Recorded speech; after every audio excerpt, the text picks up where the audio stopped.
So we're holding on Daf Mem Amid Beis 40b2 at the Mishnah.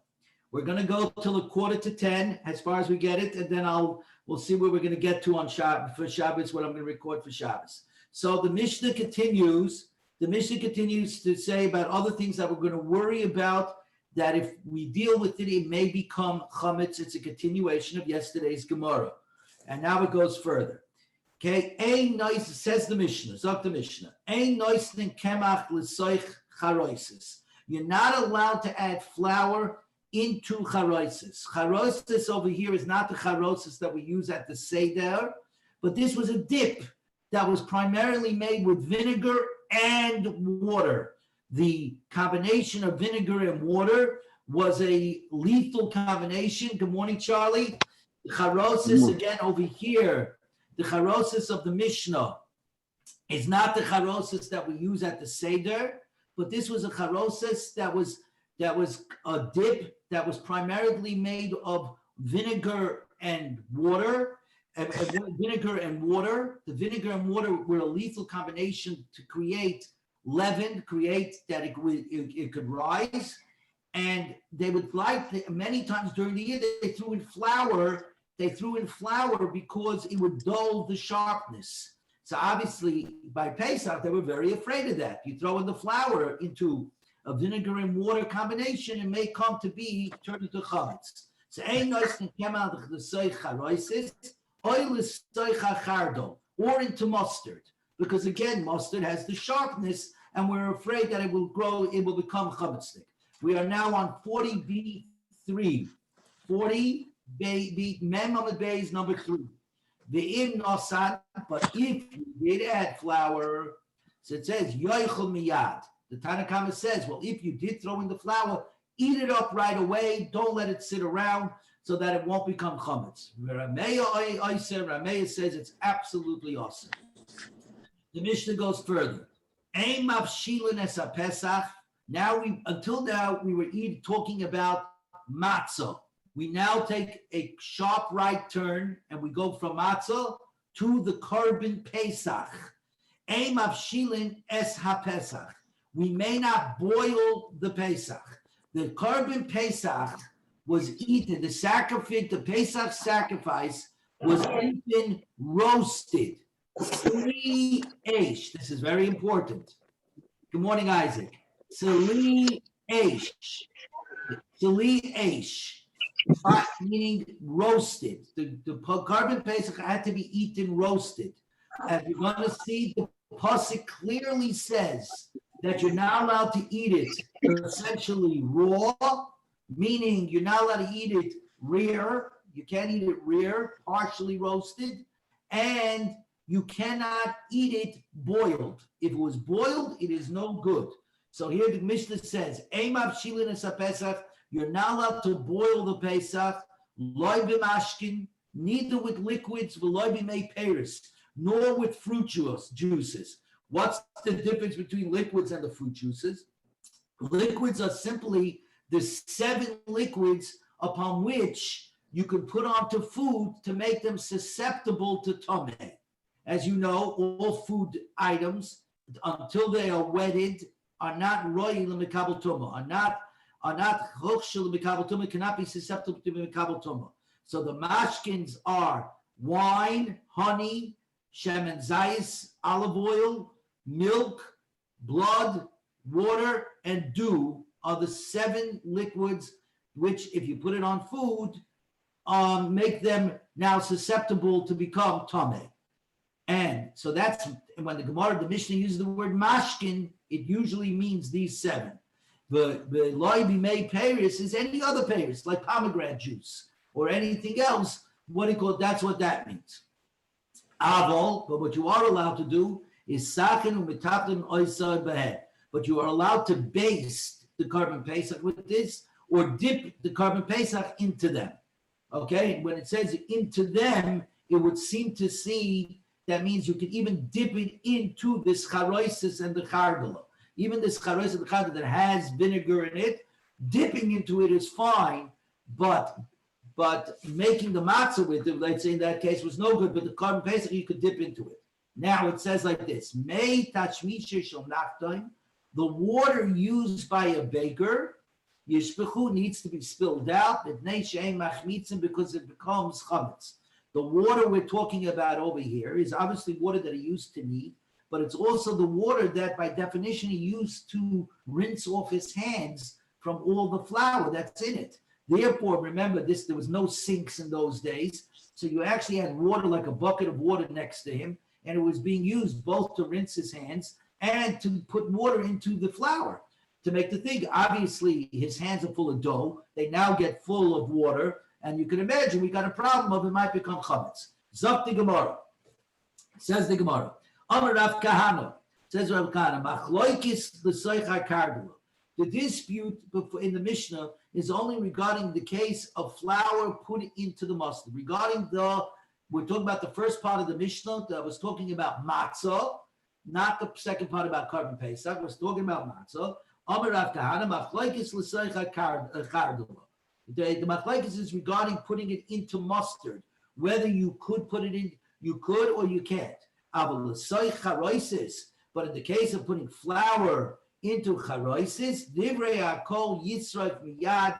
Everybody agrees if you put flour into this charoisis, which is made primarily from vinegar and water, which together acts together as a very quick leavening agent, that everybody says you have to burn immediately. And the Brisa says as follows: Ein noisnin kemach l'soicha charoisis. You may not put flour into charoisis. Nosan, if you do, yisrov miyad, you have to burn it right away because we're greatly afraid. We're greatly afraid that the quick leavening age process of vinegar and water is going to affect the flour right away, and it's going to become chametz. But if you added the flour to mustard, Rameya says here too you have to burn it right away. No, you can eat it right away because though it is sharp and it will create a leavening possibility, but if you eat it right away, we're not that worried. It's not that fast. The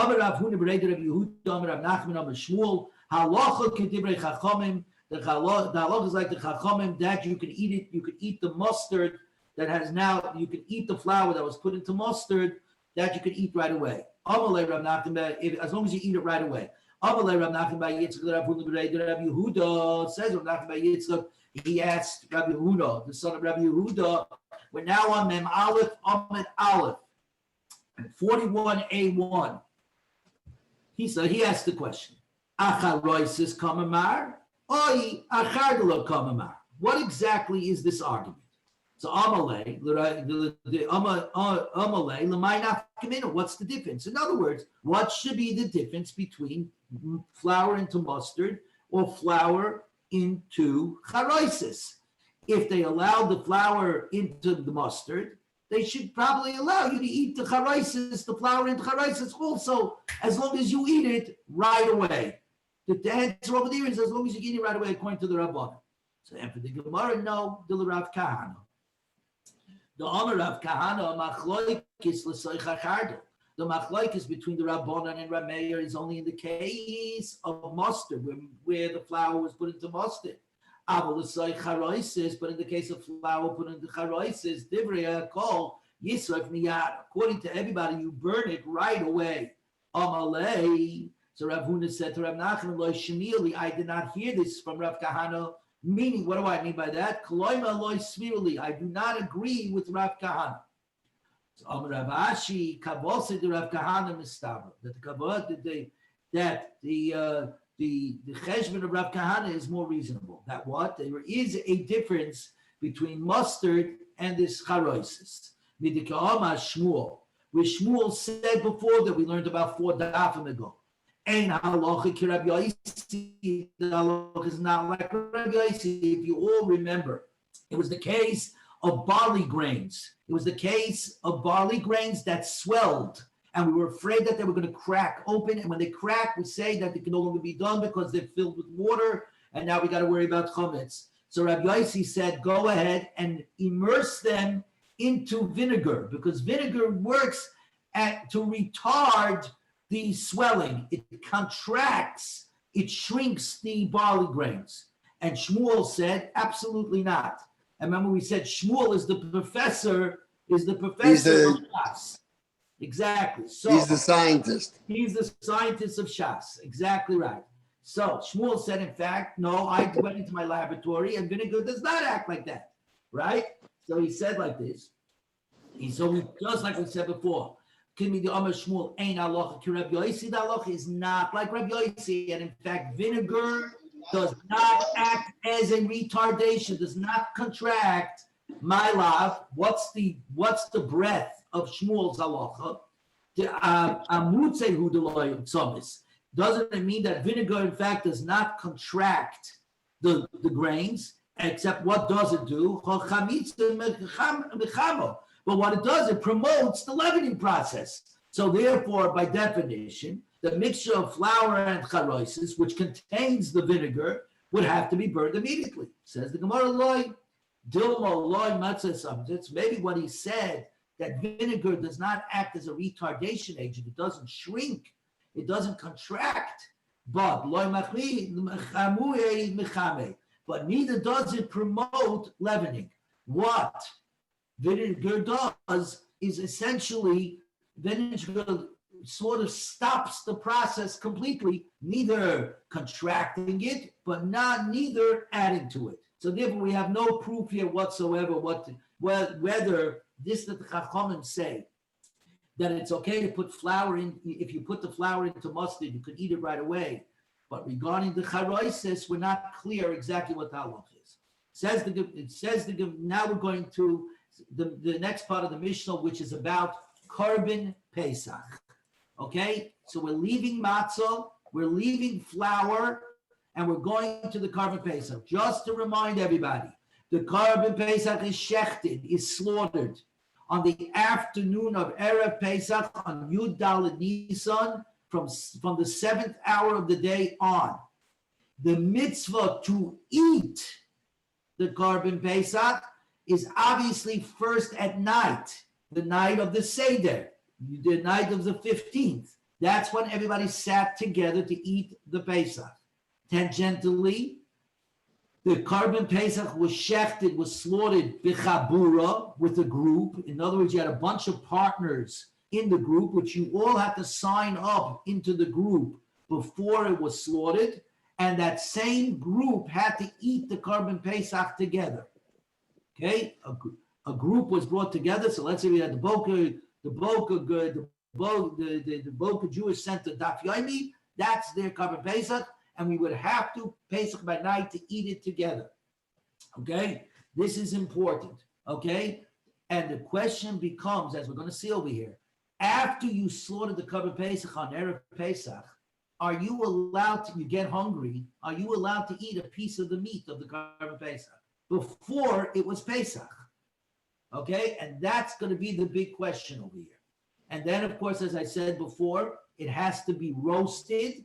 It is not allowed to be eaten raw meaning in this case, not exact, either whether out and out raw or even rare, barely roasted, and it's certainly not allowed to be boiled. And we're going to get into all of this as we go through here. We got another half hour. Let's see how far we can get. Here we go. Shilin. You are not allowed to boil the Pesach in any liquids, the seven liquids that we talked about before, or any fruit juices. Zok Gemara. Tana Rabbona. The pasuk says Ba'amoyim. Okay. In other words, the pasuk says like this. This is the pasuk that we're now going to be dealing with for the rest of today. You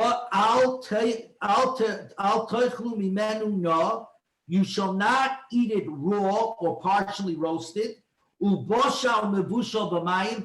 boiled at all in water, only with roasted over fire. So the pasuk actually is two parts.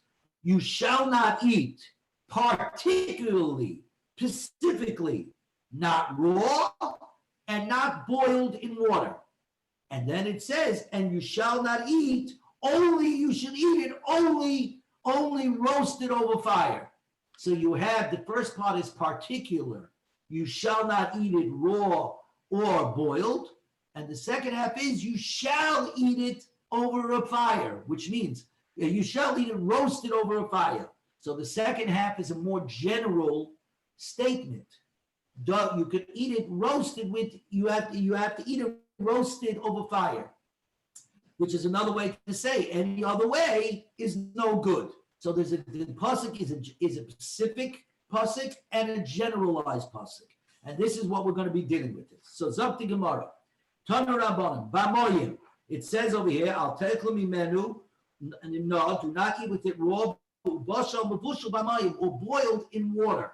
So it says the Gemara, from the pasuk, I might have thought that I'm only not allowed to boil it in water. Shar mashkeminayim, but other liquids. All the other liquids, I should be allowed to boil it in it. And from this we say a kabel chayma.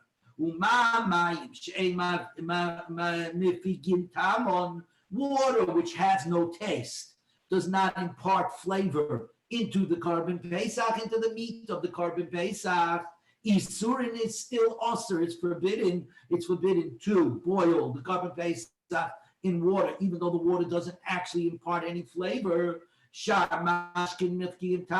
all other liquids do impart flavor into what they're boiled in and what they're cooked in. Like kolshkein, of course, you cannot boil it in there.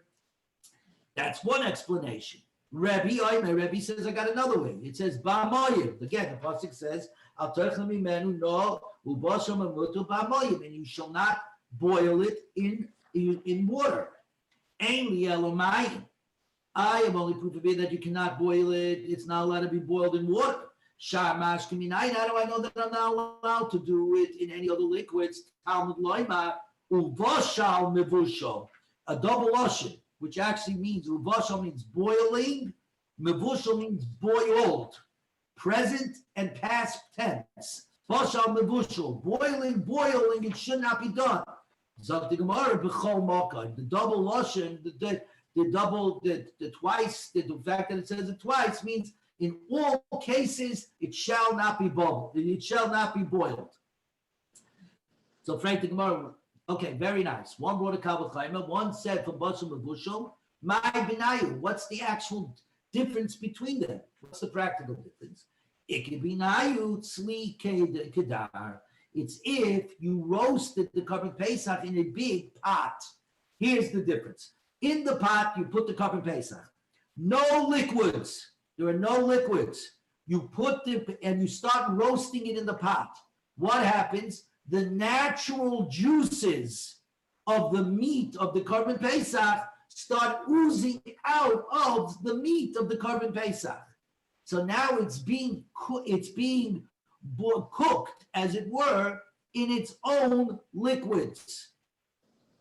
According to the Kanakama, who's brought the Kal V'Chayma, who said just like water does not give out taste, does not impart taste, is usher. So to all other liquids that do impart taste are usher. Here it wouldn't be usher because the juices of the carbon pesach are the carbon pesach itself. So it's not a problem of flavor being put into it. He would say, well, in a case where you put it into a pot where it's only cooking out of its own juices that come out of it and it's heated, not a problem.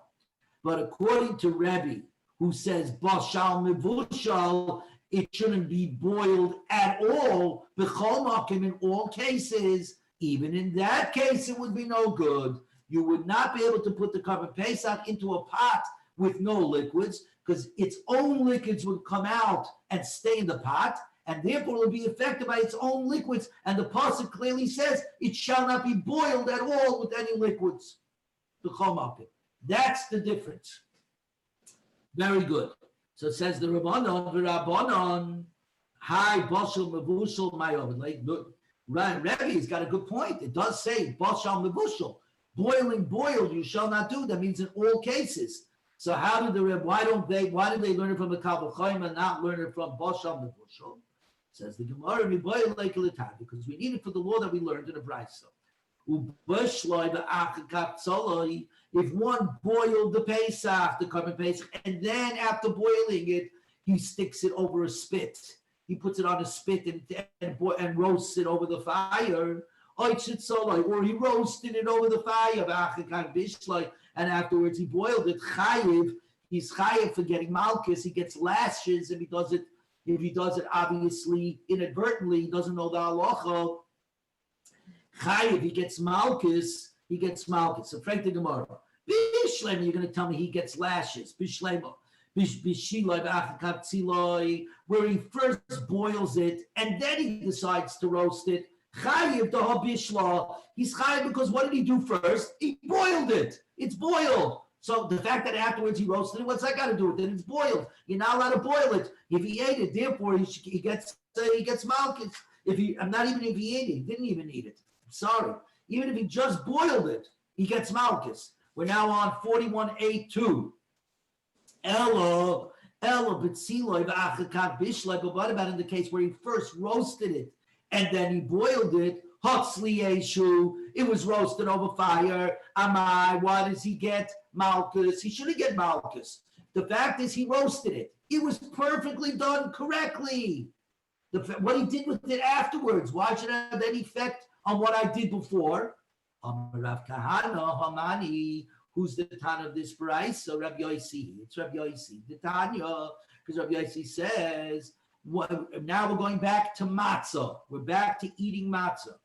A person can be yotzah. His obligation to eat matzah on the first night of Pesach, berokik hashuruya, with a wafer of matzah, remember rikike matzah, wafer of matzah, with a matzah that was soaked. That means after you baked it, you baked the matzah good, the perfect way, and under 18 minutes in a matzah factory, in a matzah bakery, you baked the matzah. But now you've gotten older, you've got false teeth, and you want to soften the matzah, you're allowed to soak the baked matzah in water.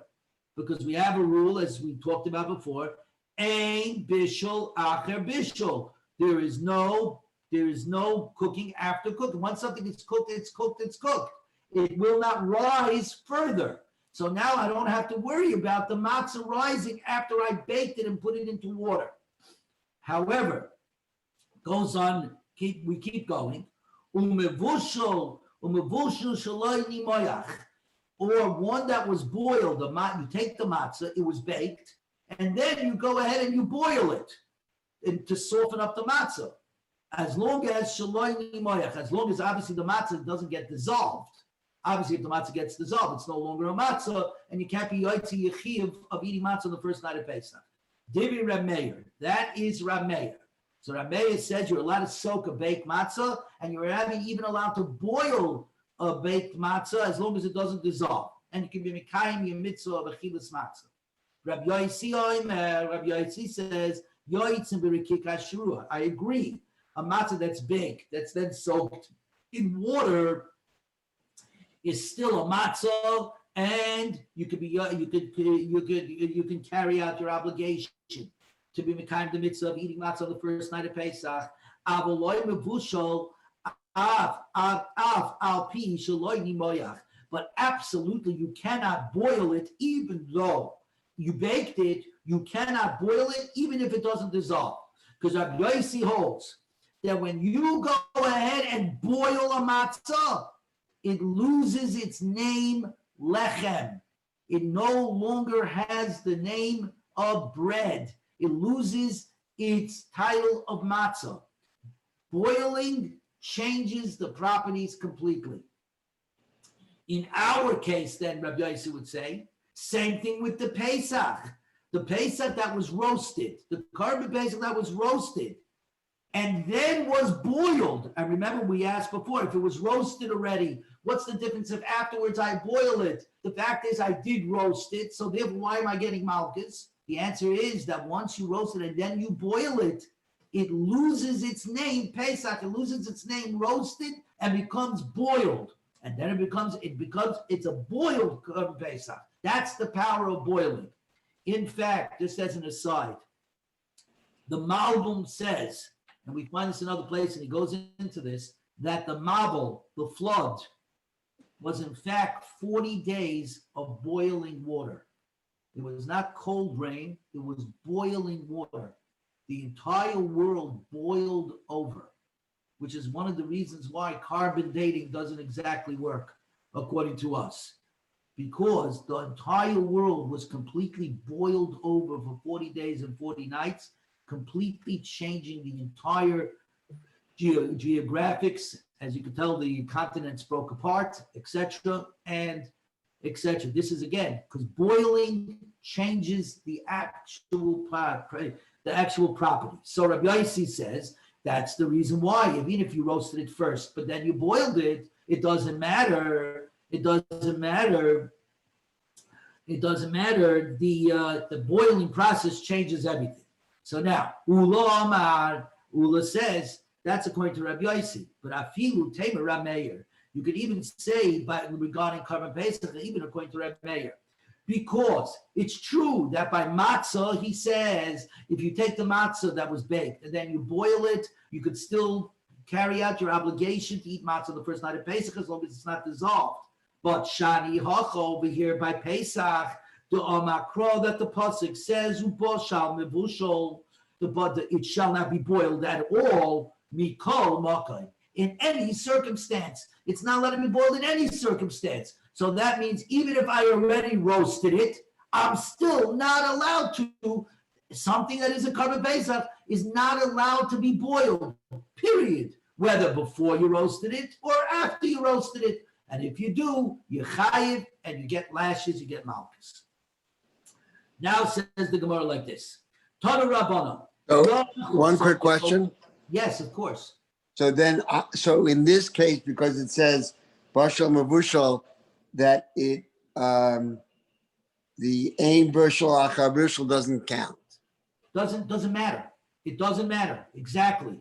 This is a Gezeris HaKosuv. That's right. I got it. The decree of the pasuk that says, "I am telling you guys, I'm the one who commanded you," says Hashem, to bring the carbon Pesach. I am going to tell you exactly how it's going to be brought. No boiling. I don't have to give you a reason. I'm your father. I'm not giving you a reason. I'm telling you no boiling. That's it. Your job is to merely accept it. That's it. it. Tanu Rabbanan. Well, right, it's very good question. I should have mentioned it. Thank you. Tanu Rabbanan. Yochel Tzolei Kol Tzarchai. I might have thought that if one roasted the Pesach, he really roasted it, and then he went to play a round of golf on Yud Daled Nisan, and he forgot that he was roasting it, and lo and behold, he charred the entire Pesach. Yeah, chayiv. You would think then he would be chayiv if he eats it. He would get malchus if he eats the carbon Pesach. Talmud Loima. The pasuk says again. I'm going to read you the pasuk. The pasuk says here, "Al toichlu mimenu no ubasham mevushel b'mayim." You shall not eat it raw or partially. When I say raw, no means raw, but it also means partially roasted, meaning rare. So I'm just going to use the word raw because it just makes it easier. Or boiling it all in water.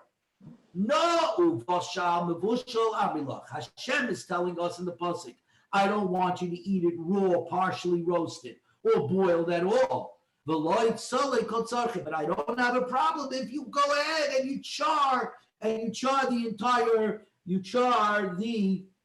carbon Pesach. And the Gemara says, hey, Chidami, what is the case of completely roasted?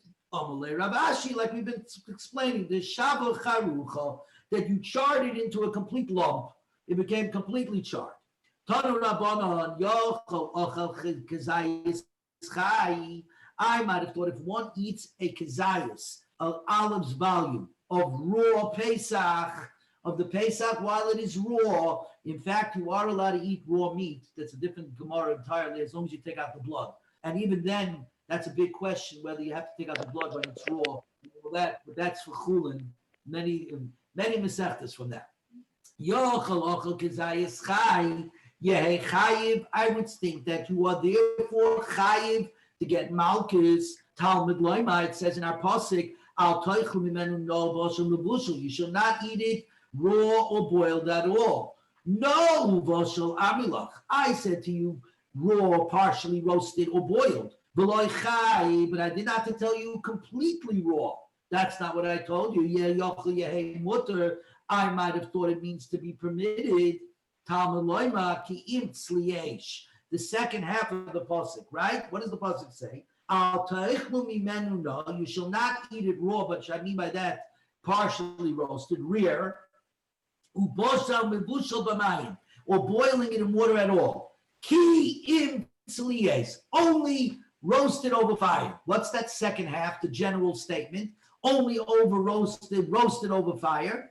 That means only roasted over fire. But any other way is no good, which would then mean what? Raw, which was never even put on the fire at all, by definition, is not roasted in any which way. And therefore you have been over on the last words of the pasuk. You have what you call of sli'et that should be eaten with roasted over fire. So Zakti Gemara. Therefore, heichi dami no. What is now the definition of partially roasted as opposed to chai, completely raw? Amara k'de'amri parsoi abarnim, like the Persians call abarnim. Okay, which essentially means rear. What we call rear, right today, is what the parsoi is what we're talking about over here. Amar Rav Chizda, says Rav Chizda. As you know, on Shabbos, you're not allowed to cook, right? You're not allowed to cook. It's one of the Lamites Malachas. What happens if somebody boils something in the hot springs of Tiberia, right? The hot spring of Tiberias, on the Shabbos, he's not liable. It's not called cooking. But somebody who eats a Pesach, a carbon Pesach that was boiled in the hot springs of Tiberia, is liable. Now, in fact, this Gemara makes absolutely no sense, because where is the carbon Pesach brought? It has to be done in Yerushalayim, in Jerusalem. But the answer is here, we're just using this as an example. The great example of hot springs is always Tiberia, right? We could have said the hot springs in Hot Springs, California, right? Or in Arizona, right? The point is, the idea being is don't boil it. Here it says, Pesach shebishlu b'chami Tiberias chayiv. So the Gemara says, Ma'ishno b'Shabbos deloy. How come Shabbos one is not liable for cooking? If you boil it in the Chami Tiberia, in the springs of Tiberia, we're on 41A3. The Taldes Eish be'inon v'leka, because obviously you need a derivative of fire, and this is not. Because you shall not light a fire in your house on the day of the Shabbos, which is telling us about not cooking. Cooking needs a fire. Without fire, it's not called cooking. Sabta Gemara, Pesach Nami, we should say the same thing by Pesach. Lav toil the Eshu, it's not a derivative of fire, and you should therefore not be liable for eating Pesach that was boiled in it. Amarava, my chayiv katani. What chayiv are we talking about here? The ka'ava mishum tzliesh. You're right. He's over on the lav, on the prohibition of the second half of the pasuk. Ki im tzliesh. It should only be eaten roasted over a fire, which of course means that if it's not roasted over a fire, you're not allowed to eat it. It's a general rule as opposed to the first part of the pasuk, which says, do not eat it partially roasted or boiled at all, which is obviously specific to partially roasted and boiling. The second half is broad, only roasted over fire, meaning anything that's not roasted over fire is not allowed. Zokti Gemara. Rav Chia b'reder Rav Nosson masila l'hor Rav Chizda b'hadeh. The Rav Chia, the son of Rav Nosson, taught Rav Chizda's statement like this, straight out of Rav Chizda. There's one who boils in the hot springs on Shabbos is not liable because it's not called cooking, because it's missing fire. It's missing the yesod of Toldos Eish in order to be over on Shabbos. But a Pesach that is boiled in the hot springs of Tiberia means it is boiled. Over there, Yechayim Me'ava Mishum Tzli Eish because you need to do it, you only eat it roasted over fire. Omarov, Achuno. If one ate a kazayis, an olive's volume of the Pesach raw, we are now on Amud Beis, 41b1. Like a shtayim, he gets 2 malchus. Why 2 malchus? Because the first part of the pasuk says, "Al toichlu mimenu no," do not eat it partially roasted, right? Which is of course raw. No is also raw. But the second half of the pasuk, that's the particular, right? Specific. And then there's the second part. Al toichlu ki itzaliyesh. Do not eat except when it's roasted over fire. Obviously, if it was raw, it wasn't roasted over fire. Says Rava, we have 2 different lavim, we have 2 different prohibitions. The first half of the pasuk is a specific prohibition. Al tichlim mimenu, no, do not eat with it raw, partially roasted. And the second one is lo seichu ki im, do not eat except if it's roasted over fire, which makes it a generalized prohibition. It says you got a specific and a generalized, you get 80 malchus. You get malchus twice. Okay, 78 to be exact. Okay, says further, mivushal, if you boiled the kazayis, right? Like a shtayim, you again get 2 sets of lashes. Again, because it says you shall not eat bashal mebushal b'mayim, anything boiled at all in water, and you should only eat it roasted over fire. So you're over on the Pacific, don't boil, and you're over on only eat it roasted, which by definition means anything else is not allowed to be eaten. Says what it goes up to Gemara. And if he does both, no, umevoshal, if he ate some of it raw, partially roasted, and he also ate a part of another kazayis that was boiled, like a shlalish, he gets 3 times malchus. 3 times 40, 3 times 39. Because he ate no, do not eat it partially roasted, nor boiled in water, that's 2. And the generalized, only eat it roasted over a fire, which makes it 3. Abaya says, Ein loikin alav shebeklolos. You do not get malchus on violating a generalized prohibition. When the Torah wants to give you malchus, lashes, it has to be specific as to the type of prohibition. When it's broad, you're not allowed to do it, but you don't get malchus. So this pasuk, which is a combination of specifics and broad, you get on the specifics, but you don't get on the broad. Yeah, Jerry, you got a question? What happens if here is only when he has a kazayas in both areas? What about if he does a kazayas between the both of them together? You mean a half of kazayas of one and a half of kazayas of the other? Correct. Yeah. Okay, so that's a darn good question.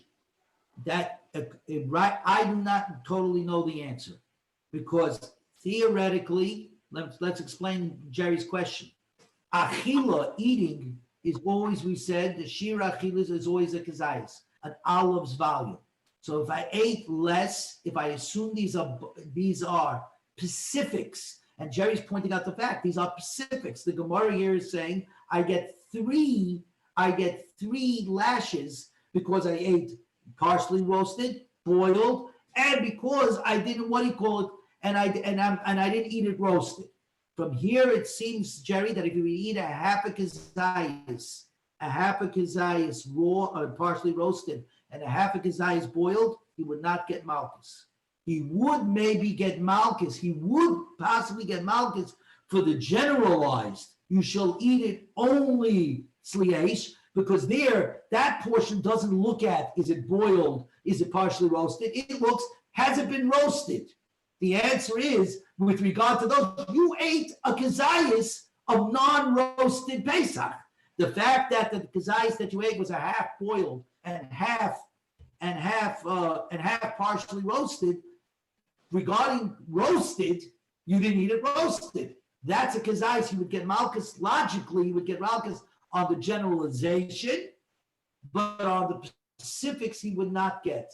Very good. I'm sure that's the answer. I'm just working it out, but I think that would be the answer. But Abaya, according to what we just said now, who says you don't get malchus, you don't get lashes on a generalized prohibition, then you would not get any malchus. You would be over on the lav of sliesh, of eating. You need to eat it roasted, but you wouldn't get malchus. That's what I'm saying at this moment. Now let's continue the Gemara. Ikadiyamri. Remember what we just said about Jerry's question. Very good question, Jerry. Thank you. Ikadiyamri.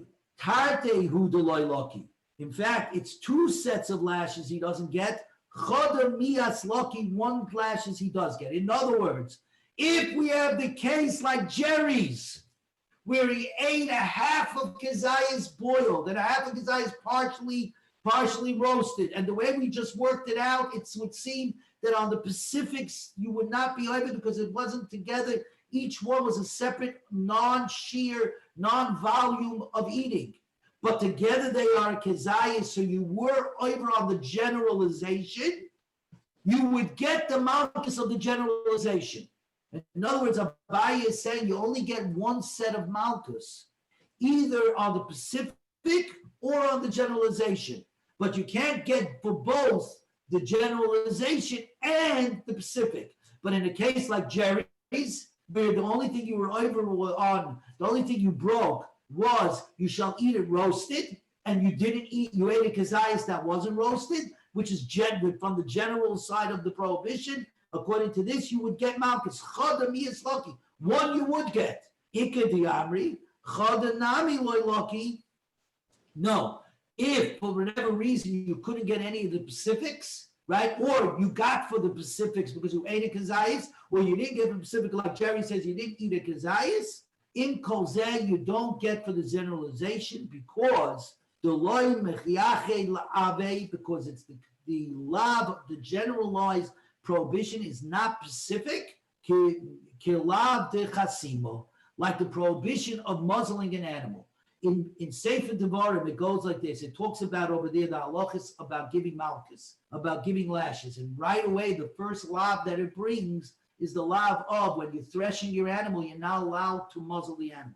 And over there, the pasuk is very specific about how you're not allowed to muzzle it, exactly the parameters of the law. From there, the Gemara learns out that therefore there's a juxtaposition that in order to give malchus, in order to give lashes, it has to always be like the lav of muzzling, which means specific. It has to be specific, exact. It has to be clear exactly what the prohibition is. If it's a generalized prohibition, it's not like the case over there by muzzling, and therefore you cannot give malchus. Rava Amar, we have a very similar case. If you remember, a nazir is somebody that says, I will not drink wine and take a haircut. So the case of the nazir is like this. Achal zog, if the nazir who's not allowed to eat any from the wine products, eats the grape skin, like a shtayim, he gets 2. Because the pasuk says, Mikol asher yasim migefen hayayin, from anything made from the grapevine, which is generalized. And then it says, Mechatzanim yad zog, from the pips, from the seeds to the skin, the peel, lo yeyochli shall not eat. So the first part of the pasuk is generalized, and the second part of the pasuk goes specifically from the skin, from the seeds to the peel. So he says like this: well, if you ate the skin, therefore you broke from the pasuk eating anything from the vineyard. You ate something from the vineyard, the generalized lav, and you broke the specifically from the grape, you ate the grape, right? It goes like this. Chartzon, if he ate from the seeds, like a shtayim, same thing. You did a specific and a generalized. Zog v'chartzon, the seeds and the peel of the grape, like a shalosh, you get 3, because you ate from the grain vineyard and you ate from the chatzanim arazog, from the seeds to the skin. So you broke both specifics, plus you broke the generalized prohibition in the pasuk. Abaye Amar, the same Gemara. Ein loikin alav shebeklolos. No, he only gets on the specifics but he doesn't get on the generalized lav. Ikadiyamri, the way that Jerry just said it before. Tartehu the lucky, 2 sets of lashes he doesn't get. Chadami is lucky, he gets 1, meaning that either a generalized prohibition, if he only was over on the generalized, if he didn't eat a kazayas, the shear of this stuff, whatever the shear is, therefore he was only over on the generalization, then he would get malchus. But if he ate enough to be over on the Pacific, the Pacific parts of the grape, he ate enough of the grape product specifically, he would get malchus for the Pacifics, but would not get for the generalization. Ikadiyamri, chadanami loylaka, 1 set he does not get, meaning he doesn't get for generalization. The loy miyachel la'ava, because the prohibition is not Pacific, kilav techasima, like the lav of muzzling. And again, the halachas of muzzling are right next to the other one. Okay, we're up to here. We're up to Tana Rabbana.